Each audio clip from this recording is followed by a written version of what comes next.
This is Channel 9 Eyewitness News at 5. Coverage you can count on. Right now at 5, bars and clubs have been ordered to close across Florida to try to stop the spread of the coronavirus pandemic. We don't want large crowds of people congregating right now. Meanwhile, beaches will stay open in Central Florida, but the biggest piece of news may have come from the White House. We're looking at sending checks to Americans immediately. And good evening, I'm Martha Sagowski. And I'm Greg Warmith. Now, you may notice things look a little differently right here on Eyewitness News. That's because, just like you, we are social distancing ourselves here at the studios. I know I'm going to be a ways away from Martha. We will still, though, be delivering all the important news of the day, just in different parts of the Channel 9 studios. And right now, we are awaiting another update from Governor Ron DeSantis. Here's a live look at where that briefing will come from. We'll bring this to you as soon as the governor start speaking. But first, let's get the latest for you right now happening in Florida. This morning, the governor announced another coronavirus-related death. This one, a 77-year-old resident of an assisted living facility down in Broward County. That's South Florida. That brings the state death toll to 6. 4 students at the University of Florida in Gainesville have tested positive for the virus. State universities are now holding classes online for the rest of the semester and have canceled spring graduations as well. One of the biggest announcements came out of the White House.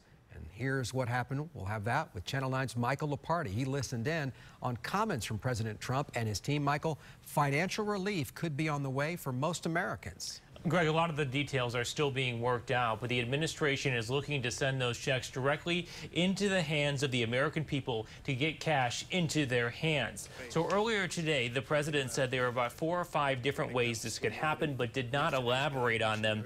He was also asked how much money we're talking about here. The Treasury Secretary did not give an exact amount, but indicated the money would not be going out to millionaires. The administration is working with Congress on a package deal that could also include some relief for airlines, hotels, and restaurants. Of course, they've been impacted by cancellations and travel restrictions. The president said that whatever happens will happen fast. I think we're going to do something that gets money to them as quickly as possible. That may not be an accurate way of doing it, because obviously some people shouldn't be getting checks for $1,000. And we'll have a pretty good idea by the end of the day what we're going to be doing. And the Treasury Secretary said that could mean some form of relief gets delivered within the next 2 weeks. He's now working with the Congress on the details, but obviously those still need to be worked out. Reporting live, Michael Leparty, Channel 9 Eyewitness News. Of course, we'll continue to monitor that as well. Thank you, Michael. The State Department of Health has made it easier to track how many cases of COVID-19 are being reported in the state of Florida. This interactive map, it's new, allows you to click on each county to find out how many cases have been reported there and how many of those are travel related. It also breaks the cases down by age, range, and sex of the person that's suffering. And we posted a link to this map. It's on our website right now. Just go to WFTV.com/coronavirus. Volusia County beaches will stay open, but people are being asked to limit their groups to 10 or fewer and stay 6 feet apart. The county making that decision about 2 hours ago. Channel 9 Volusia County reporter Mike Springer was at that meeting. Mike's joining us live right now from the beach. And Mike, what other changes are underway there? Well, not only, Martha, are we beginning to see those changes take place out here on the beach as we've hit that 5 o'clock hour, and the county is going to begin enforcing that. But the county says what it's also going to be doing is it's going to be suspending, disconnecting services for non-payment at this time. Sky Witness 9 flew over the shores of Volusia County today, where spring break is in full effect. The county will be rolling out new restrictions starting today at 5, asking people to stay in groups of 10 or less and keeping 6 feet away from each other when they go to the beach. It comes now as there are 9 confirmed cases of the coronavirus in Volusia County. Many on the council felt the beach not only was an important economic driver, but needed for the mental and physical health of the people in the county. We need a mental health break as well as a physical health break. And we have that right here in Volusia County. We have a beautiful asset called the beach. The county manager also announced other steps being taken by the county because of the coronavirus. That includes canceling some county camp events and refunding those who have already paid, finding ways for county employees who are at high risk to work remotely, doing deep cleanings, having equipment necessary to handle an infection, and limiting visitors to the jail and taking inmates' temperatures and isolating them if necessary. We're intending on doing everything we can to keep our governmental services operating and will mitigate the risk by what we're talking about on shift changes. Now, other cities that have come out and said they will not cut off people's water for non-payment at this time include Daytona Beach, Deltona, Holly Hill, and Ormond Beach. Reporting live in Volusia County, Mike Springer, Channel 9 Eyewitness News. Now, don't forget the State Health Department has people available 24 hours a day, 7 days a week to answer all of your coronavirus questions. You can call the number on your screen, 1-866-779-6121, any time of day or night. Greg? All right, Martha, effective right now at 5 o'clock, the governor has now ordered all bars and nightclubs to be closed across the state, which means St. Patrick's Day will look a whole lot different in downtown Orlando, where usually it's a huge party. Let's check in with Channel 9's Lauren Seabrook. And Lauren, Wall Street looks a lot different than it did a year ago at this time. It sure does, Greg. You can really tell out here they were all ready for a huge party. They have their Irish flags all up. And check out this sign right here. Lots of drink specials they had planning on having for St. Patrick's Day. Unfortunately, no one will be able to take advantage of these drink specials tonight because the bars are officially closed. We pulled video from the archives to show you what downtown Orlando typically looks like on a night to celebrate. St. Patty's Day is a big day in our industry traditionally. But it won't be tonight because our local watering holes are going dry. Bars and nightclubs, effective 5 p.m. today, they're going to be suspended for 30 days. Governor Ron DeSantis says bars create crowds and could bring many people out who are carriers of COVID-19 but aren't showing symptoms. We like to go out and socialize when we're in a time of crisis. And unfortunately, this is not a hurricane. This is one of those things where we need to stay hunkered down. We need to be safe. Absolutely, I support his decision. He made the right call in our company's judgment. Just before the governor's announcement, Orlando Mayor Buddy Dyer prohibited places from selling alcohol to be consumed on property for 2 weeks, which essentially shut the bars down, but not liquor stores. We want to shorten the time that we're affected by this virus and not extend that time. But the governor's action really trumps the mayor's order, so we asked. Cities around the country were making this call on Sunday and all day yesterday. We did have local leaders come in front of the community yesterday. Why weren't you there yesterday to address this at least and let the community know where your mind is at? We had not made that decision yesterday. We made that decision overnight.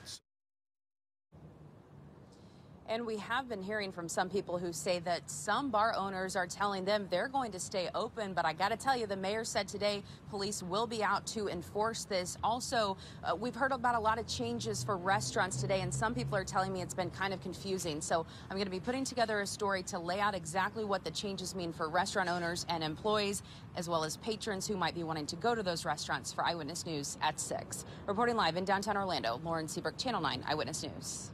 Now, while most of the country is focused on stopping the spread of the coronavirus, some presidential candidates are keeping all eyes on Florida today. Channel 9's Shannon Butler joining us live from a polling place right now. And Shannon, the threat of the virus didn't stop some people from hitting the polls and casting their ballots in today's primary election. Well, it didn't, but usually on an election night, there's a little bit of an excitement here at these polls, but today it just seems flat. Here at this polling place in Orlando, we've seen about 2 handfuls of people actually go in.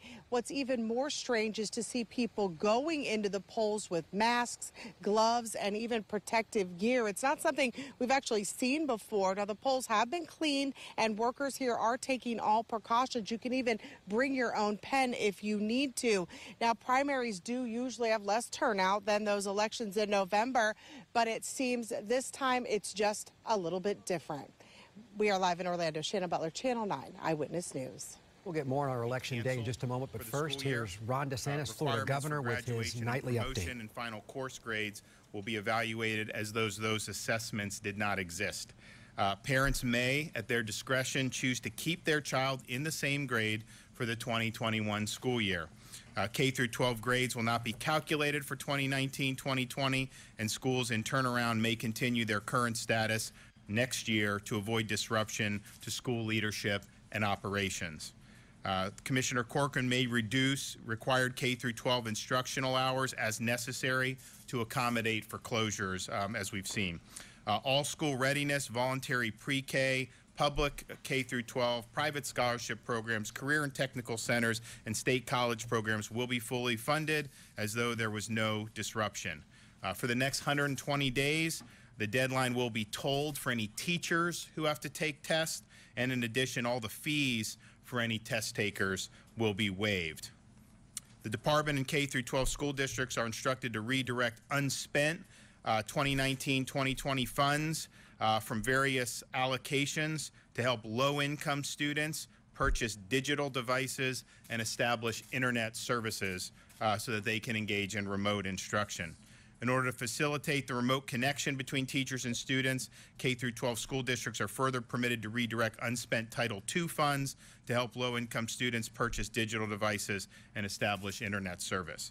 K through 12 school districts are permitted to redirect unspent 2019-2020 funds from the Safe Schools and mental health allocations to virtual and telephonic mental health counseling services for students that need emotional support due to the outbreak of COVID-19. To support students with identified IEP-related services who may have a disruption in services, school districts are given flexibility for the remainder of the school year to provide alternative services or delay services until later in the summer months in coordination with the students' parents and IEP team. Today I spoke with Senator Rubio about some of the economic relief that they're working on in Washington, and I think he and I agree that there's going to be a need for immediate relief for a lot of people that are going to be dislocated by the economic effects of the COVID-19 virus. So I know that there was a bill passing the House. He indicated to me the Senate is going to do a lot more, whether that's adding that on or doing a third bill. But we understand throughout our state that we're going to have people who probably already, but certainly in the near future, that will be impacted by mitigation efforts that's undergoing, not just in Florida, but nationwide. You know, the numbers on Monday for Florida's unemployment was 2.8%. We had a great year leading up to that point. And I think a lot of things were going great with the economy. This is an external factor, you know, that is going to cause problems. And so we at the Florida Department of Economic Opportunity, you know, they stand ready, Director Lawson, to help those Floridians who are going to need reemployment assistance. If you have been negatively impacted as a result of the mitigation efforts in Florida to stop the spread of COVID-19, you may be eligible for reemployment assistance. And so if you are ordered to self-isolate by a medical professional, government agency, if you're laid off or sent home without pay for an extended period by your employer because of COVID-19 concerns, or if you're caring for an immediate family member who's diagnosed COVID-19. So we encourage any Floridian whose employment has been negatively impacted as a result of COVID-19 to visit floridajobs.org and click on Reemployment Assistance Service Center to learn more about the program and to watch a short video on how to apply. I also want to just commend, we have a number of businesses throughout the state who have stepped up to help some of the folks who need assistance. Florida Power and Light suspended service cutoffs over overdue bills given the epidemic, and then their parent company, NextEra Energy, committed $1.5 million in COVID-19 emergency assistance for the most vulnerable individuals in communities throughout the country. We also have suspension of disconnections from Duke and TECO, Tampa Electric, which we appreciate. Uber is waiving delivery fees on all orders from independent restaurants across the U.S. and Canada, and they're delivering free meals to healthcare workers and first responders amidst the crisis. So we appreciate everybody who's stepping up. I know there's a lot more who are doing it, and we want to continue to see that. I want to make clear, because it's been said a number of times recently about who qualifies for COVID-19 testing. It's true. When this first started, the CDC was looking for travel to China, looking connections with that. But here's where we're at now. I mean, if you are elderly, 65 or plus, and you have symptoms of COVID-19, regardless of where you've traveled, who you've interacted with, you are eligible to be tested. If you're somebody, regardless of age, that has an underlying medical condition and you have symptoms of COVID-19, you are absolutely eligible to be tested. If you're somebody, regardless of any travel or interactions, that has been hospitalized with pneumonia or an unknown cause, you are eligible to be tested for COVID-19. Now, we've done a lot to expand the testing capability. We're going to be doing more. We're going to hopefully work on the Broward thing very soon, have an announcement there. We're also working some other places up in the state that need some assistance. Jared has a lot of the materials. We did send 100 test kits through both the health departments and hospitals and private labs. That's enough to do about 250,000 tests. The way this is, you need the swabs and everything else, so we have more of those that are coming, I think, pretty soon tonight. So we're going to have capacity, but certainly if you're in one of those groups, it's not going to be a question about any type of limited guidance. You are absolutely eligible. We want you to have access to that, and we want you to be able to do it free of charge. So it's very important that that message gets out. We will be hopefully making an announcement about the opening of the Broward drive-through testing that we're working on in conjunction with Memorial Health and the Florida National Guard, and I think that could be a positive development. So with that, I'm happy to take some questions. Governor, there are a couple of deaths being reported through social media and through officials, but your office has not, or the Department of Health has not confirmed possibly 2 additional deaths at a assisted living facility. So we did report the 1 death today. There is another individual, I believe, in the same assisted living facility who also died but has not yet tested positive. If they do test positive, then obviously that will be reported. But this was an individual that had been hospitalized with some serious issues anyways. So we'll await that and then be able to put it out. And then I did not get any new death figures when I came out, but if there are any since earlier, that will be reflected in the update. Yes, ma'am. Also on schools, just to clarify, so you talked about waiving testing and things of that nature. Does that mean that students in K through 12 schools will be online for the rest of the spring semester? I don't know it means that for sure, but I think we're viewing it as, let's say that this thing is arrested and things get better into April, maybe kids are back. I think it's our position, Richard and myself, that we're not going to then ramp up to do the testing. So that'll be true whether it's virtual or whether they're back in school. Just to clarify, does that mean that there might be more announcements on more weeks of virtual learning after the 2 weeks that have So we're going to make a decision on that this week. I don't know, Richard, why don't you tell about the few counties, what they're doing? So all we've said basically to the K-12 schools is we're extending not going onto the campus till April 15th. Because we did that, as the governor said, you can't have kids come back and then you need about 2 weeks and then you'd have to, so we'd be into May for testing. It's not going to work. But what we're saying to the schools is they still have to give those instructional hours, and they're going to do a fantastic job. We've had 4 schools who have already been on spring break. Of the other 63 are on spring break this week or next week. So they're going to come back on Monday. Most of the K-5 kids, they're going to do all kinds of innovative. They're using the bus drivers to have drop-off points, just like with the food, for instructions for bi-weekly. On the 6 through 12, almost all of them have devices, or they have money now that they can spend for devices for low-income kids and internet access. So all the 6-12 will be virtual. No, and then as the other schools come online, because they have the spring break and the 1 week off, that ends in March. As those come on through April 15th, all schools will be doing similarly as being done by Duval, Sumter, Collier, and Union are already doing it and are up and ready to run on Monday. You referenced universities taking the rest of the semester off. What about the 28 community colleges and community colleges? Just so we clarify, they're not technically off. They are going to do remote learning, but we want them to be doing that where the students are doing that from their homes of residence, with their parents or wherever they, but we don't want to have thousands of undergraduate students, you know, hitting bars, or I guess they can't do the bars now, but just congregating in a fraternity house or something and doing that, because we're trying to create some social distance, so we feel that that's the case. Richard, you want to address how they handle the colleges? The colleges are remaining closed just as the universities, and they will continue the semester remotely as the universities are, and get the full semester in for learning. To show up on campus, or no? We leave that to the discretion of the presidents. You know, they run the university, but generally speaking, even the professors are doing it by remote access.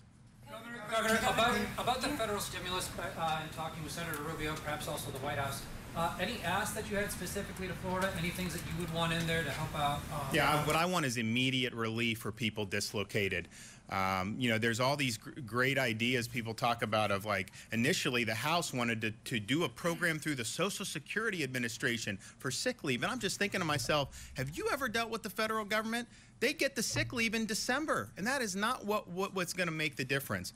You're going to have people who are living paycheck to paycheck, who were involved with industries that were doing very well, and they were gainfully employed, and they're all of a sudden not going to have a job. And we hope that that's a short-term thing.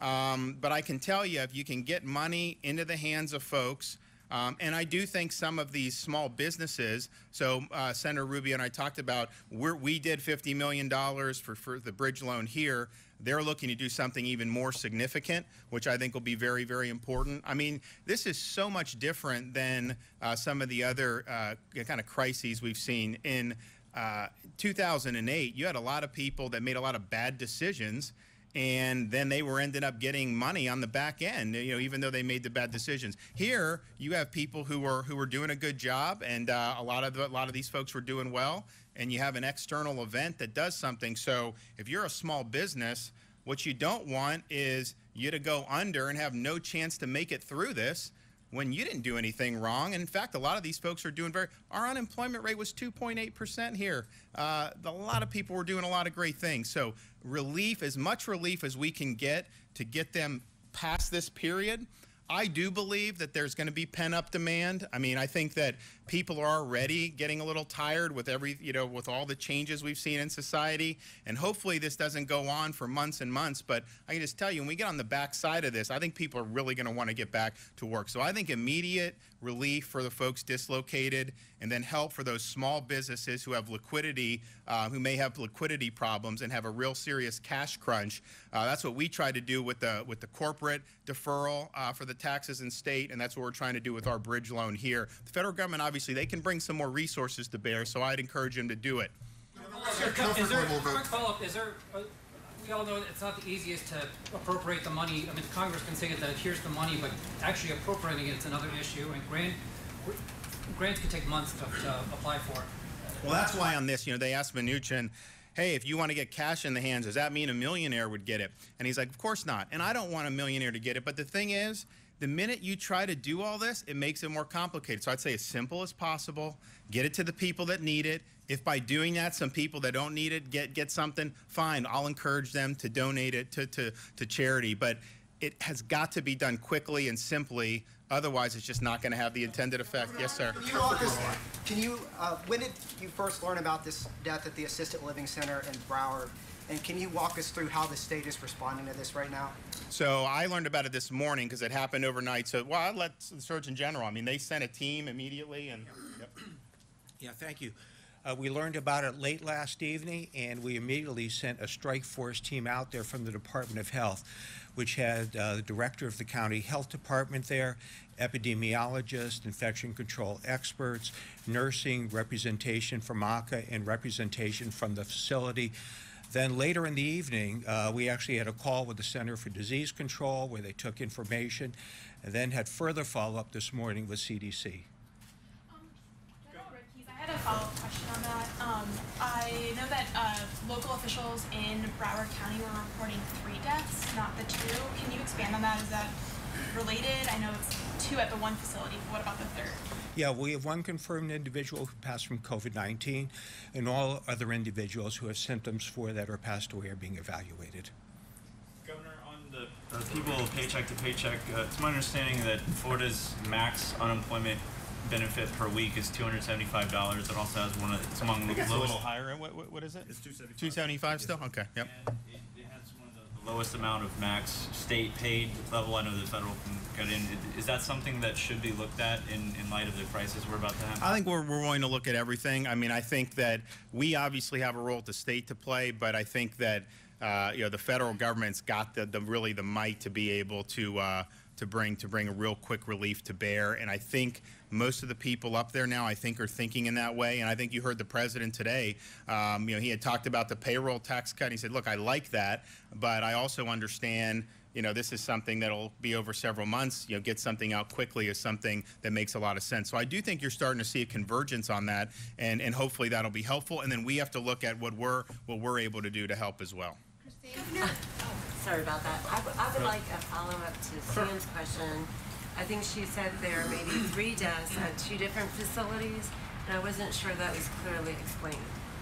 Yeah, so we're talking about one facility where one individual who passed away was known to have a COVID-19, and we don't have any other confirmed COVID-19 cases, but we're looking at it for the individuals at that facility. So Thank you. Looking at 2 facilities. No, one facility, looking at other individuals who may have been at that facility that passed away to see if they have COVID. And how many people are in that facility? Oh, yeah. Yeah, there are 218 individuals in that facility. And then I just have a follow-up. The governor said earlier that certain populations are, I think this may be for the governor or ACA secretary, but you said earlier that certain populations can get the shot. But I thought I heard Secretary Mayhew say yesterday that the shot is not being given to some frail elderly. I'm sorry, the test. Yeah. So no, I think what Secretary, she has said, we need to make this clear because I've been saying it, people have been saying it, but there's still, I think, some that are relying on kind of outdated guidance, and so that's one of the reasons why I wanted to come and say very clearly, all those individuals I enumerated qualify, and so. While we have limited resources and a guy like me who's younger and doesn't have any symptoms, I just shouldn't walk up and get a test. It's not a good use of resources. But when you have some of these folks with symptoms, you don't need to go into travel history. You don't need to go in this or anything like that. They should be given access to tests. And so we just want to make that clear to folks. Obviously, we've worked hard to bring more testing. Jared's brought a lot of materials. Let me tell you, that stuff is being hotly sought after across the country right now, and so he did a good job for Florida to have ordered that very early, and that's been distributed, a lot of it, and then some of these other things, people run out of swabs, all that. We've got more of that coming in, and so that'll be, the materials will be there. The labs, what happens with these CLIA certified labs? So we had 3 state labs that would do the testing. So remember, originally, anybody that was swabbed, you had to send it all the way to Atlanta and the CDC. So that was taking 5 days before someone could get a result. So doing the state labs allows it to be usually about 48 hours. But what happens with the state labs is you can run a test in probably 4 or 5 hours if you just put it right in. The problem is if you do that, then you can't test anything else. So if I just had one sample, run it through, I could do it in 4 or 5. But then I wouldn't be able to use that machine. So what they do is they fill up the capacity, then they run it through. So it takes longer than just 4 or 5 hours, but it's more efficient to do it that way than if you did it one at a time. So we had all 3 of those labs that are doing that, and so they have the capacity, to do several hundred a day. The other CLIA labs, Jared has gotten test kits to them. Some of the other stuff that they need, the positive, negative is going to be delivered too. Some of them have it, not all. But they're in the process of kind of making sure that their labs are able to do this. So there's a little process that goes. So I think, Scott, what do you think? Like next week, a lot of those other CLIA labs will be able to do it. So that just expands capacity. But I think it's, and like 3 months ago, I didn't know anything about but this is not just like you go and do. It's a test that involves a lot of different things, and it's novel. It requires a lot of manpower, a lot of lab work. So I think by having more options to do this, we're going to hopefully be able to do this. And then LabCorp and Quest, we have a contract with them, so we can send this stuff overnight, they test it, and they're usually turning it around within 48 hours. And they'll actually notify the person directly with their results. And so we're a lot different than where we were 2 weeks ago with the testing. And I think hopefully next week and beyond, I'll be able to say, you know, we're doing even more. One more. So a question about the drive-through testing lab in Broward County. And in light of your recent comments about the groups that are enumerated that can be tested, what's the state's response going to be if people who are not in those categories show up there to be tested? So what we're going to do, and we will firmly announce this very soon, but I can tell you the priority one group is going to be the healthcare workers, because they need to know whether if they've been exposed, if they're positive, if they show symptoms, do they have COVID-19 or not? And so we want to make sure that they have the ability to do it. And then we also want to make sure that those folks who are 65 and plus and are exhibiting symptoms, that they have an easy way to go in and get tested. So those two for sure are going to be priority. And then it's just a matter of working with the hospital, seeing the kind of manpower. I mean, you've seen this be tried across the country, and a lot of times it hasn't worked. What we don't want is to have people waiting in line for 4 hours in their cars thinking that they're going to do. So I think what it'll be is there'll be clear criteria, and then you will hopefully be given a window of when to come so that you're not waiting in your car all day. And then as that gets up and running, and that model is something that people are comfortable with, then we can look at going beyond that. But there's other opportunities to be tested. But that is what we're going to do to try to get it going in a good way. The National Guard's put a lot of folks there. I mean, I think they've got. I mean, they're knocking down trees. Are they knocking down trees and stuff? So they're knocking down trees to make sure people have room and the cars and everything. So they've worked really hard. And then so we want to do that. And then we also, I had mentioned, we've requested 3 sites from the federal. That hopefully can happen soon, but I can tell you, I don't think it's going to be where the feds come and they say, let's start testing. I think they're going to provide us materials, and then we're going to have to partner, have a healthcare provider be involved. We may have to have some Guard personnel. Jared has healthcare professionals on contract that we can surge in. But my sense is they're just going to be dropping this stuff at various locations. So we're going to have to look at that. And then I also talked with Mary about if they do choose Miami, Orlando, Jacksonville, and then we have the Broward, you know, then we'd look on the West Coast, maybe look at Tampa, one of those places, to see if we could partner there. So, you know, this thing is something that is a work in progress, but I think they've made a lot of progress on this thing, and we just want to go and get as many people results as possible. I mean, part of the problem with this whole response in terms of the mitigation is you're doing mitigate, and I'm not criticizing any of the mitigation that the president's recommended, but you're doing it not really based on a lot of data. I mean, that's just the reality that we find ourselves in. With influenza, they have a surveillance program, so they'll test hundreds of thousands of people for influenza, and they'll know, you know, how many are positive. Then they can build a model about that.